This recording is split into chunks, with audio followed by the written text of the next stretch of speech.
విక్రమ్ టీవీకి సబ్స్క్రైబ్ చేయండి. Subscribe to Vikram TV. Subscribe to Vikram TV.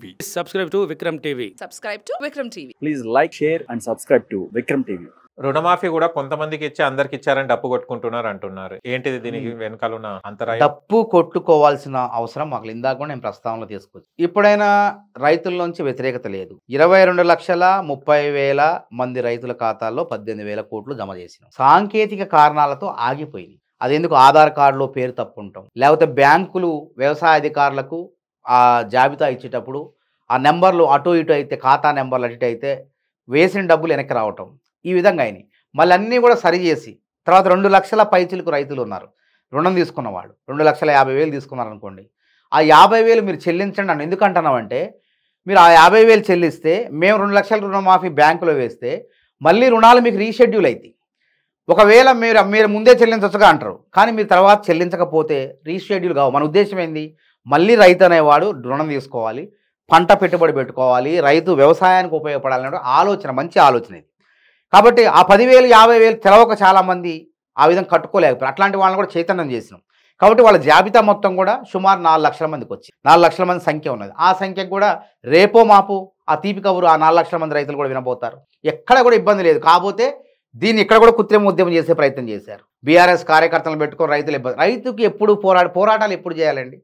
ఇప్పుడు మేము పోరాటం చేసినప్పుడు రైతు మనం ఖాతాలో డబ్బులు వేస్తే ఆ డబ్బులు రైతు ఖాతాలో పోకుండా కాంగ్రెస్ నాయకుల జేబులో పోతే, అవినీతి జరిగితే అప్పుడు పోరాటం చేయాలి. అప్పుడు అర్థం ఉంటుంది, పర్థం ఉంటుంది, ప్రజలు కూడా నమ్ముతారు.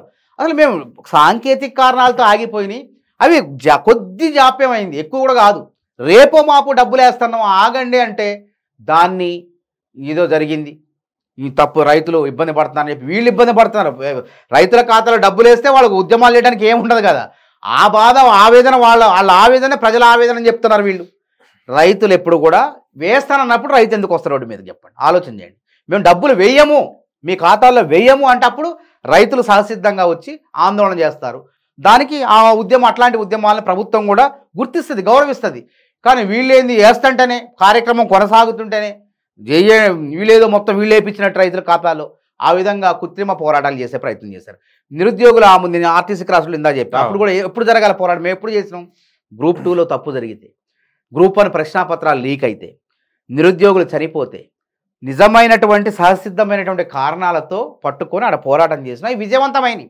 వీళ్ళు అవినీతి పరీక్ష వాయిదా వేయమని 13 సంవత్సరాలు జరిగిన పరీక్షను ఇంకెన్నిసార్లు వాయిదా వేస్తారు? అంటే నిజంగా చదువుకునే వాళ్ళకి అన్యాయం చేద్దామని. కాబట్టి పోరాటాలు ఎప్పుడు ఎక్కడ ఉండాలంటే, లీకులైతేనో అవినీతి జరిగితేనో అప్పుడు పోరాటం చేయాలా. అసలు ఏం లేకుండా పోరాటం చేసిందంటే దీనికి ఎవరున్నారు? నా తెలంగాణ ఇంకో విచిత్రమైన అంశం ఏంటంటే, నేను పోరాటం చేసినప్పుడు హైకోర్టులో కేసులు ఒకవేళ మేము నిరుద్యోగులు అందరం కలిసి ఇట్లా తలా 500 వేయిస్తే ఒక 20,000 పోగాయి. న్యాయబద్ధంగా ఒక మంచి రచనారెడ్డి గారు లేకపోతే సత్యంరెడ్డి గారు ఉండేదాళ్ళు, వాళ్ళ చేతులు 20,000 పెట్టి సార్ మాది వాదించండి అంటే పాపం వాదించి ధైర్యంగా వచ్చి వాదించేది వాళ్ళు. మిగతా లాయర్లు ఎవరు ఒప్పుకునేది కదా మా కేసులు. మేము మళ్ళీ వాళ్ళకి కేసు విజయం సాధిస్తే వాళ్ళకి మొత్తం కలిపి 50,000 కూడా ఇవ్వలేదు. కానీ నా తెలంగాణ నిరుద్యోగులు మొన్న కృత్రిమ నిరుద్యోగులు PRS ఉచ్చులో పడి దేశంలోనే ఖరీదైన లాయర్ని సుప్రీంకోర్టులో పెట్టుకున్నారు. కపిల్ సిబాల్ గంటకు 10 లక్షలు తీసుకుంటాడు. ఆయన పెట్టుకొని తమ కేసును వాదించినందుకు నేను సంతోషపడాలో, ఒక తెలంగాణ నిరుద్యోగ చైర్మన్కి సంతోషపడాలా, లేకపోతే వీళ్ళు పక్కదారి పడుతున్నారు, అనవసరంగా చెడిపోతున్నారని చెప్పి బాధపడాలా అనేది నాకు సందిగ్ధంగా మారిపోయింది. కాబట్టి ఈ విధంగా చేయొద్దు. కాబట్టి రైతు రుణమాఫీ సక్రమంగా అవుతుంది. అన్ని అంశాలు మీరు అడిగిన ప్రశ్నకు త్వరలోనే సమాధానం దొరుకుతుంది. కానీ 6 గ్యారంటీలో ఫస్ట్ బస్ మహిళలకు అనేది ఫ్రీ ఉచితం అనేది పెట్టడం జరిగింది. కానీ పింఛన్లు కూడా అన్నారు, వృద్ధులకు 4,000 కూడా ఇస్తా అన్నారు కదా, ఇప్పటి వరకు కూడా ఇవ్వటం లేదు. తప్పకుండా అదే నేనే చెప్పాను, ఇందాక కూడా చెప్పాను. మహిళలకు మహాలక్ష్మి పథకంలో ఇది ఒకటి ఉన్నది, 2,500 ఇస్తాం. అది కూడా ఆసరా పెన్షన్లు ఉన్నాయి, ఇస్తారు 4,000 రూపాయలు అన్నాం. వికలాంగులకు 6,000 వాళ్ళకు కూడా ఇస్తాం. మేము ఏదైతే 6 గ్యారంటీలో ఉన్నావో ఒక 3 అమలు చేయడానికి సిద్ధంగా ఉన్నాం. అమలు చేయము అని అంటలే, త్వరలో చేయడానికి సిద్ధంగా ఉన్నాం. అది ఆసరా పెన్షన్దారులు కూడా అభినందిస్తారు త్వరలోనే ముఖ్యమంత్రి గారిని. కాబట్టి వాళ్ళ లెక్క ప్రాంతీయ పార్టీ కాదు ఇది. మేము ఇష్టం, మాది ఏదంటే అది, నంది అంటే నంది, పంది అంటే పంది మాట్లాడడానికి వీలు లేదు. మా కుటుంబ రాజ్యం కాదు ఇది. ఇది జాతీయ పార్టీ, బహుముఖ నాయకత్వం, అగ్రనాయక అధిష్టానం ఇవన్నీ ఉంటాయి మా దగ్గర.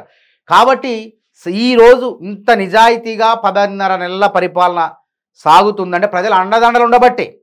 ప్రజల అండదండలు లేకపోతే ఇంత పరిపాలన ఉండదు. కాబట్టి వాళ్ళ అండదండలతో రేపొద్దున మరిన్ని సంక్షేమ కార్యక్రమాలు మేము అమలు చేసి ఎవరైతే మాట్లాడుతున్నారో వాళ్ళ చెంప చెళ్ళు అనిపిస్తాం.